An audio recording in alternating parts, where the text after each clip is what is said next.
para sa lahat ng tatanggap ng banal na komunyon, sasagot po tayo ng amen.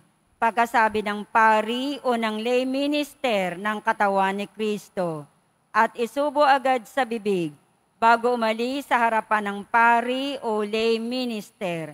Sumunod po tayo.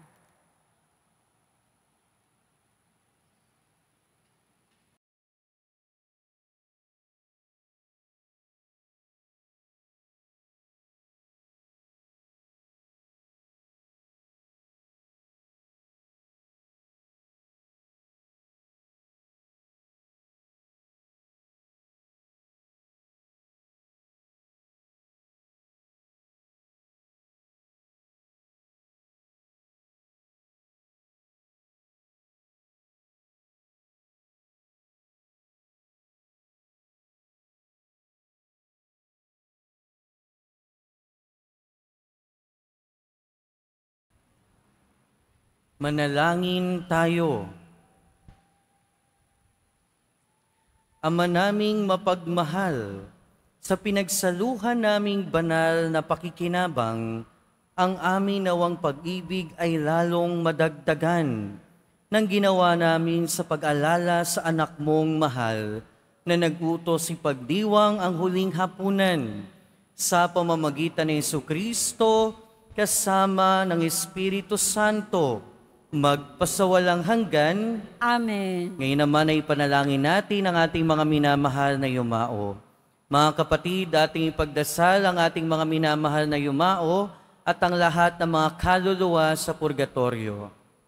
Panginoon naming Diyos, Ama namin, Ikaw po ang dahilan ng aming pagsilang. Sa iyo galing ang aming hiram na buhay.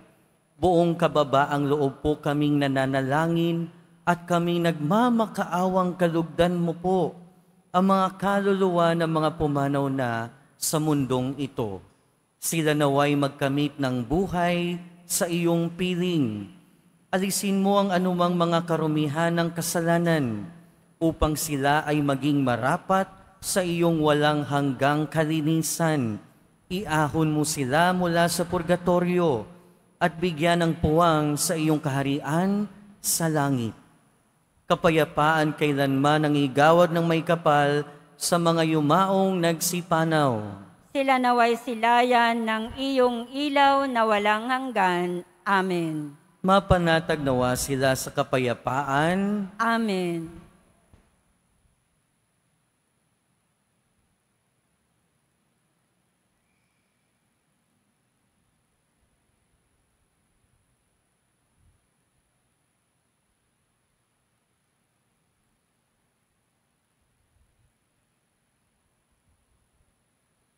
Mga kapatid, ang paalala sa atin ng ating Ebanghelyo, ang paanyaya sa atin ng ating pong Jesus Nazareno. Kahit gaano kalayo ang ating pagligaw sa Panginoon, kahit gaano tayo nawala sa piling ng Panginoon, kahit saan pa tayo mapunta, hahanapin niya tayo at matatagpuan niya tayo. Kaya nawa patuloy nating buksan ang ating puso at isip sa Kanyang salita, sa Kanyang mga kamay. Sumainyo ang Panginoon. At sumaiyo rin. Mahal na pong Jesus Nazareno, inihayag mo sa pamamagitan ng krus ang walang maliw na pag-ibig ng Diyos sa sangkatauhan. Pakinggan mo ang kahilingan ng iyong angkan na nagsusumamo sa iyo.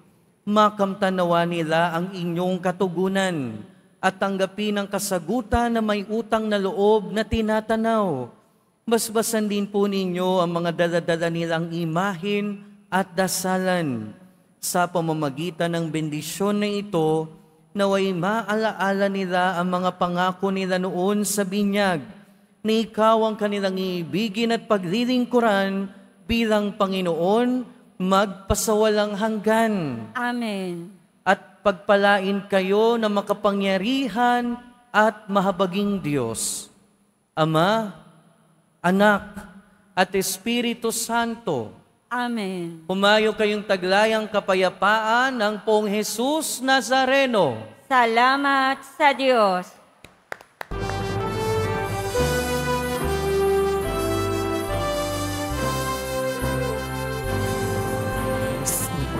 Padre Jesus Nazareno, sinasambahan namin, pinipintuhan namin, aral mo ang aming buhay at kaligtasan. Nuestro Padre Jesus Nazareno, iligtas mo kami sa kasalanan. Ang krus pinamatayan ay sagisag ng aming kaligtasan. Nuestro Padre Jesus Nazareno, dinaranghal ka na amin. Nuestro Padre Jesus Nazareno, nilulwalhati ka namin. Nuestro Padre Jesus Nazareno, dinaranghal ka na amin. Nuestro Padre Jesus Nazareno, inulwalhati ka namin.